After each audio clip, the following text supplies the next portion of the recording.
এই জন্য এই যে আমরা হযরত ইমাম আহমদ বিন হাম্বল রহমাতুল্লাহ কথাটা বলি বারবার, কেন বলি? উনি যে সুন্নত পালন করা ফরজ ফতোয়া দিলেন, উনি তারা আজকে ফতোয়া দেন নাই, সেই খায়রুল কুরুনে। এটা মানুষের সবাই এটা ফিকির করে, তোমরা এই ফিকির করবে, এগুলি শোনো না, জানো না, মূর্খ, ফিকির করবে করতে জিকির নেই, ফিকির করবে করতে। উনি খায়রুল কুরুনে, খায়রুল কুরুনটি তো মানুষ জানেন না, যেটা খায়রুল কুরুনটা কি এটা তো বলতে পারবে না। খায়রুল কুরুন বলা হচ্ছে যে নূরে মুজাসসাম হাবিবুল্লাহ হুজুর পাক সাল্লাল্লাহু আলাইহি ওয়াসাল্লাম যে যুগ মধ্যে অবস্থান করছেন 100 হিজরি পর্যন্ত, প্রথম 3 ভাগে ভাগ, দ্বিতীয় হযরত পরবর্তী যুগ 70 হিজরি, 100 থেকে 170, তৃতীয় 170 থেকে 50 বছর আগে 220 হিজরি। 220 হিজরি হলো খায়রুল কুরুন।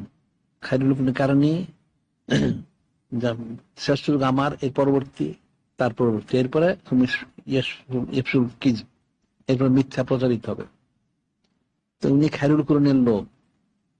ওই সময় উনি ফতোয়া দিলেন সুন্নত পালন করা ফরজ। সব ইমাম মুজতাহিদের যুগ, তখন মূল যুগটাই তখন।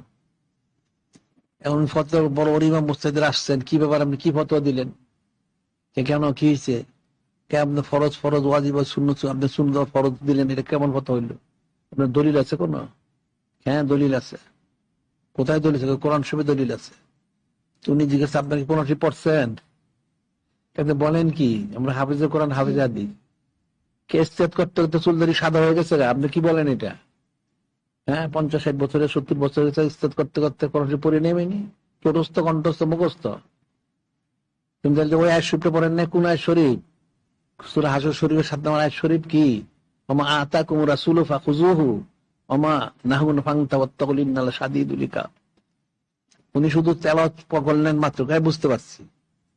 অর্থ হচ্ছে আমার হাবিব মাহবুব নূরে মুজাসসাম হাবিবুল্লাহ হুজুর পাক তিনি যা এনেছেন সেটা আঁকড়ে ধরো, যাতে বিরত থাকো, আল্লাহ ভয় করে, তিনি কঠিন শাস্তি দাতা। উনি তেলাওয়াত করা মাত্রই বুঝতে পারছি। তো বুঝতে পারলেন কি? বুঝতে পারলেন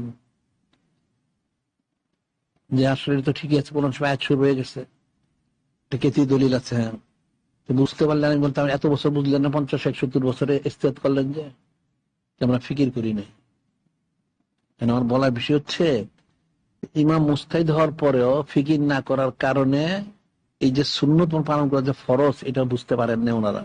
এখনকার লোক বুঝবে কোত্থেকে? এখন তো সব মানুষ, অধিকাংশ লোক মূর্খ লোক। এরা যারা আওমুন্নাস তো আছেই, যারা আলেম সুবিধা দাবি করে, এদের ইলিম কালাম কতটুকু? ইলিম কালাম তো নাই, এরা বুঝবে কোত্থেকে? না বুঝারই তো স্বাভাবিক। এটা একটা ফিকিরের বিষয়। এই ওয়াকের মধ্যে তো অনেক ফিকির রয়ে গেছে, যদি কেউ সমজদার হয় তার জন্য যথেষ্ট। কিন্তু আসলে মানুষ এগুলি বুঝে না, না বুঝার কারণে সে এলেমুল আমল করে। এখন নূরে মুজাসসাম হাবিবুল্লাহ হুজুর পাক সাল্লাল্লাহু, ওনার মহব্বত মরক যত প্রয়োজন ছিল, সেই মহব্বতটা কোথায়? সব রসম রেওয়াজের মধ্যে মহব্বত, হাকিকত মহব্বত নাই। যে সবচেয়ে বেশি মহব্বত করতে হবে, সবচেয়ে বেশি মহব্বত করলে তখন সে ইমানদার হইতে পারবে। এই কিন্তু মোমেনে কামেল বলে না, ইমানদার হইতে পারবে না। তাই মহব্বত কোথায়? কে সবচেয়ে বেশি মহব্বত করে? সে নিজের ইয়ানাফসি সারাদিন। কোথায় মহব্বত? মহব্বত তো নাই। অনেক কঠিন বিষয়গুলি।